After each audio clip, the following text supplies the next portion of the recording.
नमस्कार साथियों, मेरा नाम है किशन कुमार और आज मैं आपके सामने रूबरू हो रहा हूँ। आज मैं लेकर आया हूँ बहुत ही अच्छा वीडियो, बहुत ही बेहतरीन वीडियो। ये वीडियो बहुत ही ज़्यादा इन्फॉर्मेटिव आने वाला है। यकीन मानो, अगर आप कंप्यूटर अनुदेशक के अभ्यर्थी हैं और खासकर चयनित अभ्यर्थी हैं तो ये वीडियो आपके लिए रामबाण होने वाला है। साथियों, प्रीवियसली वीडियो में हमने बात की थी ईडब्ल्यूएस और ओबीसी सर्टिफिकेट ओबीसी के बारे में कि कौन कौन कैंडिडेट बाहर होगा, ओबीसी में क्या क्या जो है प्रोसेस है। मगर कुछ साथियों के मन में एक डाउट रह गया है। वो डाउट ये था कि ओबीसी में जो है वो सामान्य प्रक्रिया क्या होती है जिसके तहत खाली पदों को भरा जाएगा। तो उसी को लेकर आज का वीडियो होने वाला है। आज का वीडियो मैं विद ऑथेंटिक सोर्स के साथ बताऊंगा कि मैंने क्या क्या सोर्सेज निकाले हैं और आप भी उन सोर्सेज के जो थ्रू है वेरीफाई कर सकते हैं कि मेरे द्वारा जो कही गई बातें हैं वो कितनी सच है। नमस्कार साथियों, कैसे हैं आप सभी? आप सभी साथियों के साथ पहली बार आमने सामने मुलाकात हो रही है। साथियों, ऐसे तो हमने अब तक बहुत सारे वीडियो बना चुके हैं कंप्यूटर अनुदेशक भर्ती को लेकर, मगर लास्ट वीडियो जो मैंने बनाया उस पे कुछ वर्ग है विद्यार्थियों का, उसका जो है बहुत बड़ा डाउट निकल कर आया है। वो निकल कर आया है कि हमने जो प्रीवियस वीडियो में बातें बताई कि ओबीसी और ईडब्ल्यूएस में अगर सीटें खाली रहती है तो उन रिक्त पदों को सामान्य प्रक्रिया के तहत भरा जाएगा। अब वहीं पे कुछ साथी जो है वो मेरी बात से सहमत नहीं है, तो ऐसा जरूरी भी नहीं है कि सभी साथी मेरी बात से सहमत हो, मगर साथियों कुछ साथी मेरी बात से सहमत भी हैं। मेरा कहना है कि जो जनरल की मतलब जो ओबीसी, ईडब्ल्यूएस और एमबीसी की सीटें खाली रहती है उन सीटों को सामान्य प्रक्रिया मतलब कि उन जो कैटेगरी की सीटें हैं उनको जनरल कैटेगरी के तौर पे भरा जाएगा। अब कुछ साथियों का मानना है यहाँ पर कि सामान्य प्रक्रिया का मतलब ये होता है सर कि उन सीटों के लिए नई वैकेंसी मतलब नई विज्ञप्ति जारी होगी। तो हो सकता है उनकी बात भी सही हो, हालांकि सोर्स किसी के पास नहीं थे। बहुत सारे अभ्यर्थियों ने फिर मुझसे कमेंट के माध्यम से पूछा कि सर ये जो दूसरे लोग कह रहे हैं इनमें कितनी सच्चाई है और आप हमें मिसगाइड क्यों कर रहे हैं। तो बिल्कुल जाहिर सी बात है, जब एक ही बात के दो मत निकल के आ जाएं तो कहीं ना कहीं एक सच है और एक झूठ है। अब कौन सच है कौन झूठ है इसकी तो मैं कोई जजमेंट तो कर नहीं सकता, क्योंकि मैं तो कोई जज हूं नहीं, मगर मैं अपनी बात को वेरीफाई करता हूं, मैं अपने सोर्स बताता हूं और मैं अपनी बात को सिद्ध करने की कोशिश करूंगा कि अगर जो नोटिफिकेशन कंप्यूटर अनुदेशक के नोटिफिकेशन को आप ध्यान से पढ़ेंगे और जैसा कि वर्तमान की स्थिति बनी हुई है, बहुत सारी मतलब लगभग हरिप्रसाद जी जो हमारे माननीय चेयरमैन साहब हैं आरएसएमएसएसबी के, जब परिणाम आया था तो उनका कहना था कि लगभग सभी कैटेगरी में सीटें खाली है। हालांकि इसका ऑफिशियल डेटा हमारे पास नहीं आया है, हमने आरटीआई भी डाली मगर अभी तक कोई हमें उचित जवाब नहीं मिला है, कोई ऑफिशियल डेटा नहीं आया है कि किस कैटेगरी से कितने जो है सीटें खाली है। मगर जैसा कि उन्होंने बताया कि सभी वर्गों से सीटें खाली है, इसका मतलब ओबीसी, एमबीसी, ईडब्ल्यूएस और एससी एसटी इन वर्गों से सीटें खाली है। अब हमारे पास जो कुल खाली पद है उनकी संख्या है लगभग 3000 से 2800 के बीच में। तो हम कहीं ना कहीं 3000 का आंकड़ा लेके चलते हैं कि 3000 सीटें खाली है। 3000 में से 800 सीटों का जो ऑफिशियल डेटा है हमारे पास वो है टीएसपी एरिया का, माने कि टीएसपी एरिया की कुल 800 पदों के आसपास जो है पद है वो खाली है। तो अगर हम 3000 में से 800 पदों को निकालते हैं तो कुल बच जाते हैं 2200 पद। अब 2200 पदों में से SC, ST, MBC, EWS, OBC और जनरल ये कैटेगरी बच जाती है। जनरल कोई कैटेगरी नहीं है, मतलब अनारक्षित वर्ग की भी कुछ सीटें रिक्त बच जाती है, ऐसा चेयरमैन साहब का कहना है। अब साथियों यहां पे दो सवाल हमारे सामने आते हैं कि एससी और एसटी की सीटें जनरल में आती हैं, तो ये तो सभी साथी जानते होंगे और मैंने प्रीवियस वीडियो में बताया भी था कि एससी और एसटी की सीटें अगर खाली रह जाती है तो उन्हें जनरल के माध्यम से नहीं भरा जाता, उन्हें अगली कोई विज्ञप्ति आती है, अगली कोई भर्ती आएगी तो उसमें उन्हीं सीटों को एससी एसटी को ही जो है एससी एसटी के द्वारा ही भरा जाएगा। मतलब एससी और एसटी की सीटें ऐसी सीटें होती है साथियों, टीएसपी की सीट ऐसी होती है जो कहीं भी किसी भी अन्य वर्ग में सम्मिलित नहीं की जा सकती या स्थानांतरित नहीं की जा सकती। अब क्या होता है एस सी एस टी की जो सीटों को लेकर कि एस सी एस टी की जो सीटें हैं वर्तमान में जो सीटें खाली रह गई होगी उनकी स्थिति ये होगी कि अब आगामी वर्षों में अगर कोई भर्ती आती है 3 भर्तियों तक उन सीटों को उसी कैटेगरी में रिजर्व रखा जाएगा। अगर 3 भर्तियां इसके बाद में जो 3 भर्तियां आएगी अगर उन भर्तियों में भी अगर कोई योग्य उम्मीदवार नहीं मिलता है तो फिर उन सीटों को जो है जनरल के तहत मतलब आम जो नई विज्ञप्ति आएगी उसमें जो जनरल कैटेगरी होगी उसमें काउंट कर लेंगे और उनके हिसाब से उनका डिवाइडेशन हो जाएगा। तो ये तो होती है एससी और एसटी की सीटों का जो वर्गीकरण होता है। अब जो बड़ी लड़ाई जो बड़ा इशू है हमारे साथ में वो है ओबीसी, ईडब्ल्यूएस और एमबीसी। इनके सीटें जो है अगर वो खाली है और योग्य उम्मीदवार नहीं मिले हैं तो क्या होगा।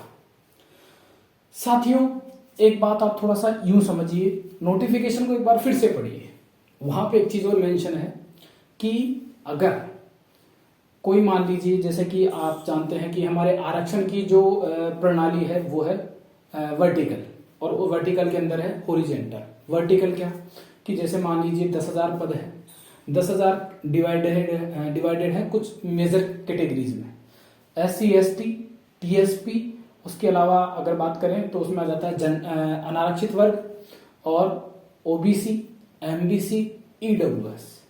अब जैसे मान लीजिए ओबीसी वर्ग है, ओबीसी वर्ग में महिलाओं की सीटें जो कि 1/3 होती है वो अलग होती है। जैसे ओबीसी की सीटें हो गई 100, तो 100 में से 30 सीटें होगी महिलाओं की और बाकी सीटें होगी पुरुषों की।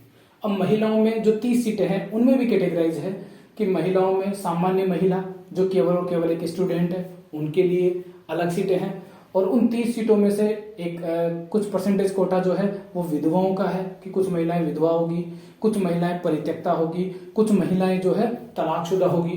तो मतलब इस तरह जो वो 30 सीटें बची है महिलाओं की वो सीटें भी डिवाइडेड है। पुरुषों में जो 70 सीटें बची है उन 70 सीटों में एक्स सर्विसमैन आ जाता है, ठीक है, विकलांग आ जाते हैं और मतलब कुछ और जो कैटेगरीज होती है वो उसमें आ जाती है। अब इसके आगे क्या चीज जो कहानी है वो ऐसी है कि मान लीजिए ओबीसी में कोई परित्यक्ता है, परित्यक्ता की 4 सीटें हैं, 100 में से 30 सीटें महिलाओं की थी और 30 में से 4 सीटें मान लीजिए कि परित्यक्ता जो आरक्षित महिला है उनकी है, मगर वहां पे कोई भी परित्यक्ता महिला नहीं मिलती है। तो वो 4 सीटें मतलब महिलाओं सामान्य महिला में आएगी कि मतलब उन 4 सीटों को जो है अपवर्ड किया जाएगा सामान्य महिला के तहत।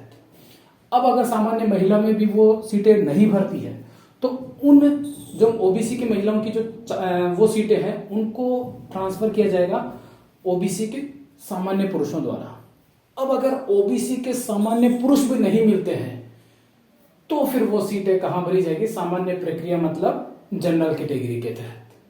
अब कुछ लोग इसी बात पे जो है असहमत हैं कि नहीं सर, सामान्य प्रक्रिया का मतलब होता है कि नई वैकेंसी आ जाएगी। अब साथियों इसके लिए मैंने क्या किया, इसके लिए मैंने जो हमारा कार्मिक विभाग है वहां पे मैंने कॉल किया तो पहले तो उन्होंने कॉल उठाया नहीं, कॉल नहीं उठाया, फिर मैंने दोबारा किया। कॉल उठाने पर जो है नंबर आप देख रहे हैं, इन नंबर पे आप मिला के देखिएगा। साथियों मेरी कही गई बातों को आप वेरीफाई कर सकते हैं। अगर 1% भी बात झूठी निकले तो आप तुरंत जो है चैनल को ब्लॉक ही मार सकते हैं, अपनी तरफ से अनसब्सक्राइब कर सकते हैं, मतलब what ever you want just do. तो मतलब कि मैंने उनको कॉल किया, उन्होंने कहा कि सर जो नोटिफिकेशन आप बता रहे हैं उस नोटिफिकेशन के बारे में आपको जानकारी दे पाएंगे। उन्होंने एक नंबर दिए मेरे को, आरएएस डीओपी डिपार्टमेंट गए थे, उन्हीं के कार्मिक विभाग के डिपार्टमेंट थे, उनके नंबर दिए, ये नंबर है उनके। अब जब मैंने इन नंबरों को फोन मिलाया तो यहां से मेरी बात हुई तो इन्होंने कहा कि जो नोटिफिकेशन जारी होता है और जो उसमें नियम होते हैं वो नियम आपको सही से, या फिर उन नियमों के बारे में अगर कोई भी डाउट होगा तो वही नियम जो नोडल एजेंसी होगी जो उस एग्जाम को कंडक्ट करवा रही है, जिसने वो नोटिफिकेशन जारी किया, वही आपको इस बारे में जानकारी देगी। तो हमारे यहाँ पे नोडल एजेंसी कौन है? RSMSSB। तो फिर मैंने क्या किया, RSMSSB में कॉल किया। अब साथियों ये RSMSSB के नंबर है, आप भी ट्राई कीजिएगा, शायद हो सकता है 5-6 बार नहीं उठाए मगर एक बार उठाएंगे। यहां पे मैंने बात की और आप देख लीजिए कि यहां मैंने कितनी देर बात की। मेरी बात हुई है, मैंने फ़ोन किया, मैंने वो सारी चीज़ें बताई कि सर कंप्यूटर अनुदेशक भर्ती के नोटिफिकेशन में ऐसी ऐसी बात लिखी गई है, तो ओबीसी एमबीसी इनकी सीटें खाली है, अब ये सामान्य प्रक्रिया के तहत भरेंगे। तो सामान्य प्रक्रिया का अर्थ क्या है यहाँ पे? तो साथियों आप भी वेरीफाई करना, मैंने वेरीफाई कर लिया है, मैंने सोर्स भी बता दिया है और मुझे नहीं लगता इससे ज़्यादा पुख्ता सोर्स कुछ और हो सकता है। तो उन्होंने साफ कहा, उन्हीं के अधिकारी ने साफ कहा, RSMSSBK ने, कि यहाँ पे सामान्य प्रक्रिया का मतलब होता है कि उन सीटों को जनरल सीटों के तहत भरा जाएगा। मतलब वो अब आरक्षित नहीं रही है, वो सामान्य हो चुकी है। सामान्य प्रक्रिया मतलब क्या हो जाता है कि उन सीटों को अब जनरल, जैसे जिसके पास मेरिट होगी उस हिसाब से भरा जाएगा, उस आधार पे भरा जाएगा। तो वही बात है जो मैंने प्रीवियसली वीडियो में बताई। अब जो साथी मेरी बात से अभी भी असहमत है, साथियों ये नंबर है, मैं तो कहता हूं तुरंत डायल करिए। मेरी बातें मानना नहीं मानना तो आगे की बात है, सेकेंडरी चीज है, but you just need to dial these number और वेरीफाई करिए, वेरीफाई योरसेल्फ। आप अपने आप को जो है वेरीफाई करिए कि क्या मैं गलत बोल रहा हूं या फिर आपने जो धारणा बना रखी है, जो समझ बना रखी है सामान्य प्रक्रिया को लेके, वो सही है। तो कुल मिला के बहुत सारे अभ्यर्थियों का डाउट आया था, बहुत सारे कमेंट आए थे कि सर सामान्य प्रक्रिया को लेके बताइए, इसको क्लियर करिए। तो सामान्य प्रक्रिया का क्लियर कर दिया है साथियों। सामान्य प्रक्रिया का मतलब होता है कि अगर किसी आरक्षित वर्ग में भी कौन कौन, ओबीसी एमबीसी और ईडब्ल्यूएस, इन आरक्षित वर्गों की सीटें खाली रह जाती है, तो इन सीटों को जो है जनरल कैटेगरी के तहत मतलब मेरिट के आधार पर भरा जाएगा। अब साथियों यहाँ पे कुछ डाउट हो रहा है मेरे पास कि सर अगर ऐसा होता है तो सारे कैटेगरी, अगर सारे जो स्टूडेंट है अगर वो जनरल में जाते हैं तो क्या जनरल की मेरिट बढ़ेगी? एक बात मैंने एक छोटी सी कहावत आपको बताई थी कि आखिर तेल तिलों में से ही निकलना है। तो कुल मिला के जो साथी आप सभी जानते हैं कि 10,000 वैकेंसी में से केवल और केवल 7,000 अभ्यर्थियों का ही चयन हुआ है। समझ रहे हैं आप? अब 7,000 में से भी अगर हम माने तो कुछ अभ्यर्थी तो टीएसपी एरिया के होंगे, ठीक है। और जो अभ्यर्थी, मान लीजिए आप सपोज करिए कि ओबीसी के टोटल 500 अभ्यर्थी पास हुए हैं और ओबीसी के 500 अभ्यर्थी हैं, उनमें से 100 अभ्यर्थी ऐसे हैं जिनके पास सर्टिफिकेट नहीं है। अब सर्टिफिकेट नहीं है, उस कंडीशन में क्या होगा? सर्टिफिकेट ना होने की कंडीशन क्या कहलाती है कि आपने ओबीसी का दावा तो किया लेकिन आप सिद्ध नहीं कर पाए कि आप ओबीसी में हैं। भाई वैलिड डॉक्यूमेंट्स नहीं मिलते हैं तो उसका मतलब क्या होता है कि आपके पास उस कैटेगरी के वैलिड डॉक्यूमेंट्स नहीं है, आप उस कैटेगरी से बिलोंग नहीं करते हैं। जब आपके पास उस कैटेगरी के पुख्ता प्रमाण नहीं है, वैलिड डॉक्यूमेंट्स नहीं है, तो आपको उस कैटेगरी का फायदा नहीं मिलेगा, और नहीं मिलेगा तो फिर उस केस में क्या होता है, आपको जनरल में डाल दिया जाता है। तो मतलब कि आप किसी भी वर्ग से नहीं है, आप अनरिजर्व कैटेगरी से हैं, आप सामान्य कैटेगरी से हैं। अब जब आप सामान्य में चले गए और वो पद खाली रह गए तो उन पदों को भी तो सामान्य प्रक्रिया के तहत भरना है। तो सामान्य प्रक्रिया क्या कहलाती है? सामान्य प्रक्रिया का मतलब जैसे मैंने बता दिया कि उन सीटों को भी क्या है, मेरिट के आधार पर भरेंगे। जो नॉर्मल, भाई पहले आओ पहले पाओ या फिर ज्यादा लाओ ज्यादा पाओ, वो जो एक सामान्य प्रक्रिया हम जानते हैं। ये आरक्षण वाली जो प्रोसेस है ये हमने कब जानी है? जब हम नौकरी की तैयारी करने आए हैं। मगर उससे पहले हम क्या समझते थे कि जिसके ज्यादा नंबर आएंगे वो फर्स्ट आएगा, जिसके कम आएंगे वो सेकंड आएगा और जिसके बहुत कम आएंगे वो लास्ट आएगा। तो ये होती थी जो जनरल प्रोसेस। वही जनरल प्रोसेस यहाँ पर है कि अगर वो सीटें खाली रह गई है तो उन सीटों को जनरल में डाल देंगे और जिसके मेरिट आ रही है वो उस हिसाब से चयनित होता जाएगा। यही इसका वो है। जो साथी अगर मालूम उनको अभी तक भी लग रहा है कि नहीं सर दूसरी मतलब वैकेंसी निकालेंगे और वो कर रहे हैं, तो मैंने तो सोर्स बता दिया कि आप RSMSSB या तो खुद चले जाइए या फिर ये नंबर मैंने दे दिए हैं, 3-4 बार डायल करिए, उठाएंगे। सरकारी विभाग है, 1-2 बार में नहीं उठाते, मेरा भी नहीं उठाया, आप देख सकते हैं लिस्ट मैंने कितनी बार किया। फिर उसके बाद में उन्होंने उठाया और उठाते ही मेरे को बिल्कुल संतोषपूर्वक उन्होंने बात सुनी और संतोषपूर्वक उन्होंने जवाब भी दिया। तो आई थिंक एक चीज तो क्लियर हो चुकी होगी। दूसरी चीज जो हो जाती है वो हो जाती है कि क्या सर फाइनल मेरिट बनेगी? फाइनल मेरिट कैसे बनेगी साथी तो उतने ही है भाई, चयनित होने वाले तो उतने ही है। वो ओबीसी से पास होकर अगर मान लो जनरल में चला जाता है तो उसकी सीट भी तो जनरल में जा रही है। तो कहीं ना कहीं आप कान इधर से पकड़िए चाहे इधर से पकड़िए, इस भर्ती को आप अन्य भर्तियों के साथ कंपेयर मत कीजिए। सबसे बड़ी गलती आप यही कर रहे हैं इस भर्ती को अन्य भर्तियों के साथ कंपेयर मत कीजिए, ये भर्ती बहुत अलग है। इस भर्ती में बहुत सारी चीजें ऐसी हैं जो अन्य भर्तियों में आज तक नहीं हुई। सबसे लोवेस्ट टाइप का कंपटीशन था इसमें, सबसे लोवेस्ट कंपटीशन था आज तक का माना जाए तो।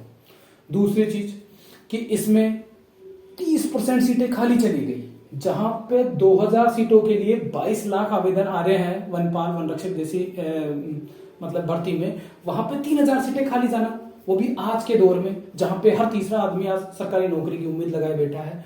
तो कहीं ना कहीं साथियों ये भर्ती अपने आप को अन्य भर्तियों से बहुत अलग कर लेती है। तो साथियों ये थी बात। तो आई थिंक ओबीसी और ईडब्ल्यूएस को लेकर अब कोई इश्यू नहीं रहना चाहिए। आई थिंक जिनके पास ओबीसी प्रमाण पत्र नहीं है तो पुराना है या नया है, उनको फर्क नहीं पड़ना चाहिए। ये वीडियो को आप उन साथियों तक जरूर पहुंचाएं जो साथी सड़कों पर बैठे हैं और इस भर्ती को विवादों में डाल रहे हैं। इस भर्ती का डीवी क्यों नहीं हो रहा आपको पता है? क्योंकि हम जो साथी है ना वो सब बढ़ चुके हैं। आधे लोग शिथिलता की मांग कर रहे हैं, आधे लोग ओबीसी डब्ल्यूएस, और आधे लोगों का अलग ही रोना है। तो साथियों जब आप खुद ही बढ़ गए तो फिर सरकार आपकी कहां से सुनेगी? और ये गवर्नमेंट तो वैसे भी वो वाली गवर्नमेंट है जो आप सोच भी नहीं सकते। खैर वो राजनीतिक बातें हो जाएगी, उसके बारे में हम नहीं जाएंगे, मगर आपको थोड़ा सा समझना पड़ेगा कि जिस गवर्नमेंट ने बहुत मुश्किल से संविदा से नियमित किया हो और जो इतने प्रेशर इतने आंदोलनों के बाद इस भर्ती को धीरे धीरे करवा पा रही है, और आज डीवी की डेट 1 महीने से ज्यादा हो गया है मगर अभी तक दस्तावेज सत्यापन की तिथि तक नहीं जारी हुई है, तो फिर आप सरकार पहले ही दुश्मनी निकाल रही है और आप अलग अलग विवाद लाके अपनी ही दुश्मनी और बढ़ा रहे हैं। तो कहीं ना कहीं आपका फर्ज बनता है, मेरे वीडियो के माध्यम से नहीं तो आप अपना वीडियो बनाइए। मगर साथियों जो भी साथी भ्रमित हो रहे हैं उनको भ्रमित होने से बचाइए, उनको समझाइए कि भाई ओबीसी डब्ल्यूएस इश्यू होता है और हो सकता है। एलएसए में हुआ है, वीडियो में हुआ है, पटवारी में हुआ है, अन्य भर्तियों में हुआ है जहां 2 गुना अभ्यर्थी थे, यहाँ पे नहीं है। अगर फिर भी कोई डाउट है तो नंबर लिखे हैं RSMSSB के, नहीं उठाए तो आप सीधा चले जाएं RSMSSB में। मेरी खुद बात हुई है, मैं खुद मन से नहीं बोल रहा हूँ, नंबर दे चुका हूँ। अब ज्यादा वेरीफाई और फिर जिसको जैसे देखो, एक बात तो साफ होती है कि अनपढ़ों को पढ़ाया जा सकता है, सोते हुए को जगाया जा सकता है, मगर मूर्खों को समझाया नहीं जा सकता। तो आई थिंक अब आपको डिसाइड करना है कि आप अपने आप को कहाँ रखते हैं। दूसरी चीज शिथिलता। साथियों शिथिलता मांगने वाले, कहता हूं ना, मैंने एक बात शुरू में कही थी कि अच्छा और बुरा हर आदमी के लिए इनके मायने अलग अलग होते हैं। बहुत बार कुछ चीजें जो आपके लिए अच्छी है ना वो कहीं ना कहीं दूसरे के लिए बुरी होती है। जैसे आप बहुत ज्यादा ईमानदार हैं तो जो आप ही के विभाग में जो बेईमान आदमी होंगे उनके लिए आप बुरे हैं, और अगर आप बेईमान हैं तो आप ही के विभाग के कोई कर्मचारी अगर ईमानदार होंगे तो आप उनके लिए बुरे हैं। तो कहीं ना कहीं अच्छे बुरों का जो मायना होता है वो सबके लिए अलग अलग होता है। तो शिथिलता वालों की मांगे उनके लिए अच्छी है और करनी भी चाहिए, मगर एक बात उन्होंने बहुत बड़ी गलती कर दी। बहुत बड़ी गलती क्या कि इधर शादी हुई नहीं है उससे पहले ही बच्चे के नामकरण को लेकर लड़ाइयां चालू कर दी है। तो साथियों यही गलती उन्होंने कर दी है। जब आपको पता है कि भाई 3000 पद खाली रहे हैं, 7000 अभ्यर्थी पास हुए हैं, और हर एक बैठा वहां पे कैंडिडेट ये बात मानता है कि अभी भी 7000 में से कुछ अभ्यर्थी बाहर होंगे, लगभग 500 से 1000 आदमी बाहर होंगे। अब वो जब बाहर होंगे तो कुल पद 3000 से बढ़ के 4000 हो जाएंगे। तो शिथिलता अगर उनको मांगनी है तो फिर वो उस तरह से मांगे। तो एक प्रोसेस होती है साथियों, एक प्रोसेस होती है। खुले मैदान में अगर घोड़े को दौड़ाया जाए तो यकीन मानो वो थोड़ी देर से ज्यादा नहीं दौड़ पाएगा। क्यों? क्योंकि उसके पास कोई डायरेक्शन नहीं है, उसके पास कोई दिशा नहीं है। तो आपके पास एक दिशा, एक प्रोसेस और एक डायरेक्शन होनी चाहिए कि हाँ, सबसे पहले जिनका चयन हो चुका है उनका डीवी करवाओ, उनमें से जो बाहर निकले हैं उनको बाहर निकालो, फिर पदों की स्थिति हो जाएगी क्लियर कि हाँ 3000 पद खाली है या 4000 पद खाली है, फिर उस पर लगाओ जोर, फिर आप आंदोलन करो एक साथ। तो वो तो होती है लॉयल बात और एक प्रोसेस वाली बात। मगर आपने बीच में ही जो है इधर डीवी रिजल्ट आया नहीं, आप बैठ गए धरने पे कि साहब 3000 पद खाली रह गए। अरे 3000 पद तुम्हारे कहने से थोड़ी खाली रह जाते हैं। अभी तो जब तक जो अभ्यर्थी स्कूल नहीं पहुंचा, जिसके पास वो लाल पेन टांगने का अधिकार नहीं मिला है, जिसके पास वो ऑफर लेटर नहीं आया है, इसका मतलब समझ लीजिए वो अभी उसके पास नौकरी नहीं आई है। अभी सिर्फ परिणाम आया है, अभी तो डीवी होगा, उसके बाद जिला आवंटन होगा, फिर उसके बाद स्कूल आवंटित होगी और फिर उसके बाद जो है वो स्कूल में जाएगा। बहुत सारी प्रोसेस बाकी है और जिसमें से जो मेनली सबसे बड़ी प्रोसेस है वो है डीवी की। भाई परिणाम में तो सिर्फ एक और आंकड़ा दिखाया गया है कि हाँ इतने लोग एलिजिबल हैं, इतने लोग योग्य हैं। उनका मतलब ये थोड़ी कि जिनका नौकरी मिल गई। अभी तो सर्टिफिकेट्स को लेकर बहुत सारे अभ्यर्थी बाहर निकलेंगे। अब अभ्यर्थी कौन कौन बाहर निकलेंगे साथियों? कैटेगरी वाइज तो वही आदमी बाहर निकलेगा जिसके पास उसने फायदा उठा लिया है कैटेगरी का। जैसे मान लीजिए आप ओबीसी में आते हैं, ओबीसी में आप आते हैं और आपने ओबीसी का मतलब कोई फायदा उठाया हो, जैसे आपकी एज हो चुकी थी। ओबीसी में आप सभी जानते हैं एज रिलैक्सेशन मिलता है, तो आपने एज रिलैक्सेशन का अगर फायदा उठा लिया है तो फिर आपको ओबीसी का सर्टिफिकेट देना पड़ेगा। और अगर आप ओबीसी का सर्टिफिकेट नहीं दे पाते हैं, वैलिड सर्टिफिकेट नहीं दे पाते हैं, तो आपको जनरल में नहीं तुरंत आरएसएमएसएस की जो आरएसएमएसएसबी के गेट का रास्ता है वो बताएंगे, मतलब आप बाहर निकल जाएंगे वहीं पे, अगर आपने किसी भी कैटेगरी का फायदा उठा लिया है शुल्क को छोड़कर। तो शुल्क को क्या है, जैसे आपके पास ओबीसी है, ओबीसी में अगर आपके पास सर्टिफिकेट वैलिड नहीं है तो आपसे क्या किया जाएगा, आपको जनरल में डाला जाएगा और जो शुल्क कम हुआ था आपका आवेदन करते वक्त वो शुल्क आपसे लिया जाएगा और जो आपका सिक्योरिटी फॉर्म है वो जनरल के तहत भरवाया जाएगा। और जनरल में जब भरवाया जाएगा तो आपकी सीटें भी जनरल के हिसाब से काउंट होगी, तो आप वहां बाहर नहीं निकलने वाले। बहुत सारे साथी नंबर लिख रहे हैं कि सर मेरे 85 है, 83 नंबर है। साथियों जहां तक मेरे को लगता है मैंने बता दिया है, जहां तक नहीं 99.99% तो यही है कि मेरिट नहीं आएगी, फाइनल मेरिट बढ़ेगी नहीं। क्यों? क्योंकि कैंडिडेट वही है, चाहे आप इधर से घुमा के इधर लाओ। भाई ओबीसी का अभ्यर्थी है उसको भी 80 नंबर लाने हैं, जनरल को भी 80 नंबर लाने हैं और ईडब्ल्यूएस को भी 80 नंबर लाने हैं। 80 मिनिमम क्राइटेरिया क्यों रहा? क्योंकि जनरल की सीटें भी खाली रहेगी। अगर जनरल की सीटें भर जाती, जनरल की सीटें फुल हो जाती और फिर भी कंपटीशन बढ़ता तो कंपटीशन के हिसाब से उनकी जो कट ऑफ है वो बढ़नी चाहिए थी, मगर यहाँ पे तो मिनिमम नंबर है, तो इसका मतलब है वहां भी कुछ सीटें खाली है, चाहे 2 ही सीटें खाली रही हो लेकिन वहां भी सीटें खाली है। और ओबीसी, ईडब्ल्यूएस और एमबीसी में तो स्थिति स्पष्ट है, वहां पे पदों की संख्या खाली है।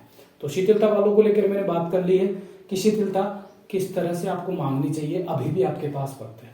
और यकीन मानो साथियों, आप समझिए कि जब डीवी के लिए हम इतनी बार आंदोलन कर चुके हैं, इतना बड़ा आंदोलन जो कि जायज मांग है, तब हमारे को जो है डीवी की डेट नहीं मिल रही है, तो शिथिलता आप लोग समझ गए होंगे। बाकी तो शिथिलता थोड़ा सा बहुत मुश्किल रेयर केस है। कुछ लोग आपको हो सकता है अपनी नेतागिरी के चक्कर में आपको काम में ले रहे हैं। देखो सीधी सी बात है, कोई भी नेता यूं ही नहीं बन जाता। वो बहुत सारे जो भोले लोग होते हैं उनको सीढ़ियां बनाते हैं और उनके ऊपर चढ़ चढ़ के अपना कद ऊपर करते हैं, अपना कद जो है वो बढ़ाते हैं।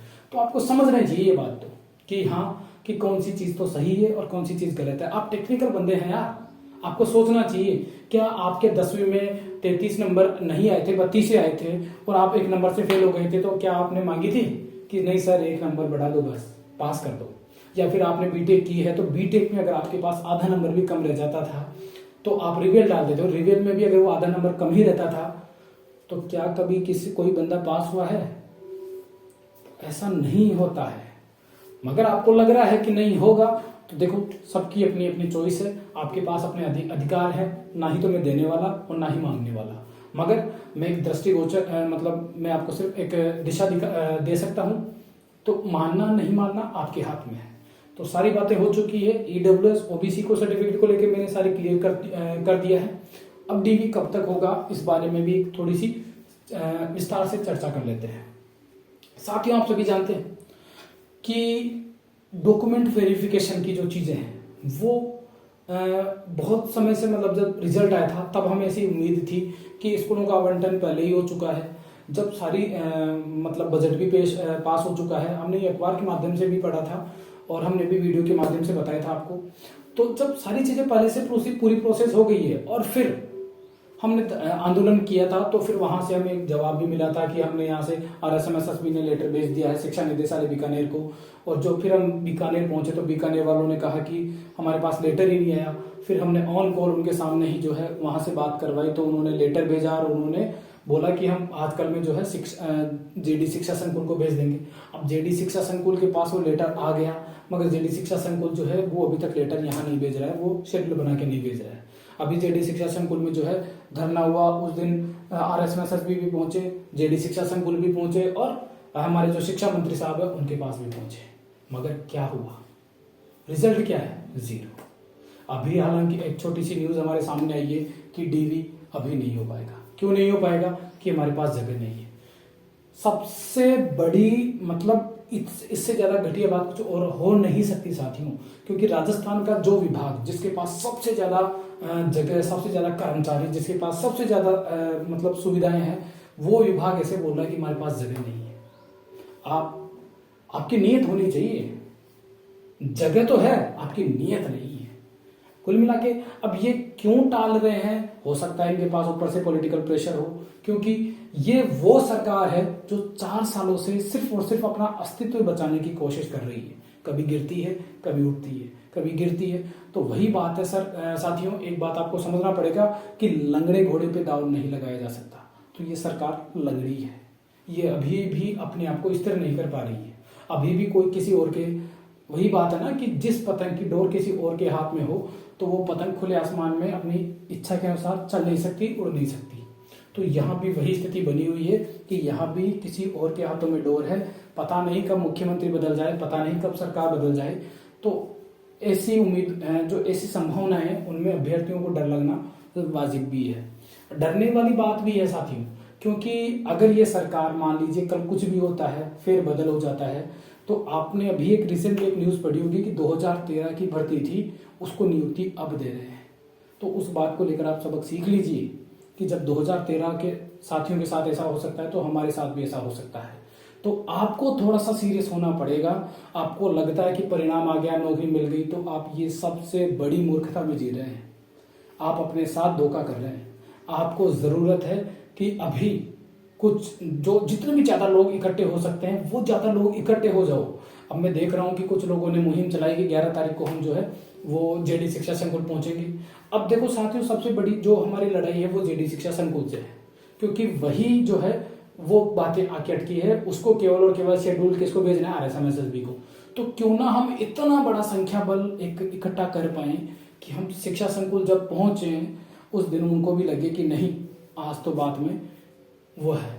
साथियों, अगर आपकी बात में, आपके शब्दों में वजन है तो आपको आवाज ऊंची नहीं करने की जरूरत पड़ती, आपको आवाज ऊंची करने की जरूरत नहीं पड़ती।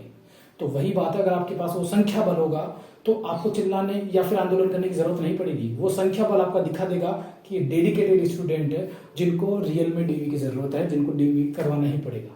तो फिर आपको नकार नहीं पाएगा। मगर हम पहुंचते हैं 50, 100, 200, इससे क्या होगा? 7,000 वाले हैं, 7,000 है ना नौकरी वाले, 7,000 ना मानो, 5,000 तो हैं। अब 5,000 में से भी हम जोर लगाएं, जयपुर के जो ऐसे विद्यार्थी, 2,000 तो ऐसे विद्यार्थी होंगे जो जयपुर में रहते होंगे।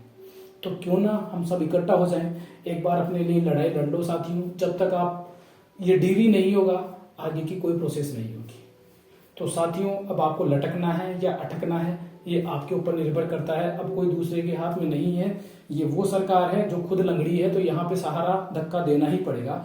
तो क्यों ना धक्के के साथ ही सही, मगर अपनी भर्ती को पाला, जो क्रॉस है, रेड लाइन है, उसको पार करवा दिया जाए। तो साथियों, 11 तारीख को सभी जो है, आप सभी से अनुरोध है, जेडी शिक्षा संकुल पहुंचे, ठीक है। तो और ये जो बात है ये सभी तक पहुंचा दे। तो आई होप आज के वीडियो में मैंने तमाम मुद्दों को लिया होगा। अगर फिर भी आपके मन में कोई और भी इश्यू रह जाता है, और जाहिर सी बात है हर आदमी के मन में बहुत सारे सवाल होते हैं, तो मैं कोशिश करूंगा कि उन सवालों के उचित जवाब दे सकूं, सही जवाब दे सकूं। बाकी बहुत सारे अभ्यर्थी ऐसे भी हैं जो बोल रहे हैं कि मिस गाइड कर रहे हो या वो गाइड कर रहे हो। एक बात फिर बता देता हूं साथियों, सबसे पहले आप ये लिस्ट देखिए। ये लिस्ट है, ये पीडीएफ है किसकी? हाल ही में एक रिजल्ट आया था लेबर असिस्टेंट का। लेबर असिस्टेंट का रिजल्ट आया था, ये कट ऑफ है। ये कट ऑफ आप देख पा रहे हैं, आपने देख भी ली होगी। और 2 मिनट आप ये मेरा वीडियो देखिए, इसकी डेट देखिए और इसका कट ऑफ देखिए। कट ऑफ में मैंने वही कट ऑफ बताई है, और यहां जो कट ऑफ है वो फाइनल कट ऑफ है। एक बार वीडियो आप देखिएगा। आप वीडियो देखने के बाद आप समझ जाएंगे कि हम हवा में हवाबाजी नहीं करते हैं, हवा में बातें नहीं करते। इस अफवाहों के बाजार में मैं वास्तविकता बेचने निकला हूं। अगर आप में दम है तो खरीद के दिखा दो। तो सीधी सी बात है, अगर आपको लगता है कि नहीं, आपको थोड़ी वास्तविकता स्वीकारनी है, वास्तविकता ही चाहिए, तो आप चैनल से जुड़ सकते हैं। तो साथियों, मैंने कोशिश की आपको हर एक पहलू से रूबरू करवाने की, हर एक चीज को क्लियर करने की। अगर आपको कोई भी डाउट है तो कमेंट बॉक्स में लिख दीजिएगा। टेलीग्राम का चैनल हमने मेंशन किया है, टेलीग्राम से आप जुड़ जाइए। हम वहां पे आपको जो भी ऑथेंटिक न्यूज होती है वो वहां भी प्रोवाइड करवा देंगे, और पीडीएफ हो या फिर कोई डॉक्यूमेंट्स हो, हम आपको वहां पे प्रोवाइड करवा देंगे। साथ ही साथियों, अगर आप हमारे साथ में ट्विटर के साथ जुड़ना चाहते हैं तो ट्विटर की आईडी है, ट्विटर पे आप फॉलो कर लीजिए, क्योंकि मैं आपको वहां वही न्यूज दूंगा जो ऑथेंटिक होगी। तो साथियों, उम्मीद करता हूं आपको सारी बातें समझ में आई होगी और आपने हमारे चैनल को भी सब्सक्राइब कर लिया होगा। मिलूंगा मैं आपसे अगले वीडियो में, तब तक के लिए इजाजत लेना चाहूंगा। धन्यवाद। जय श्री राम।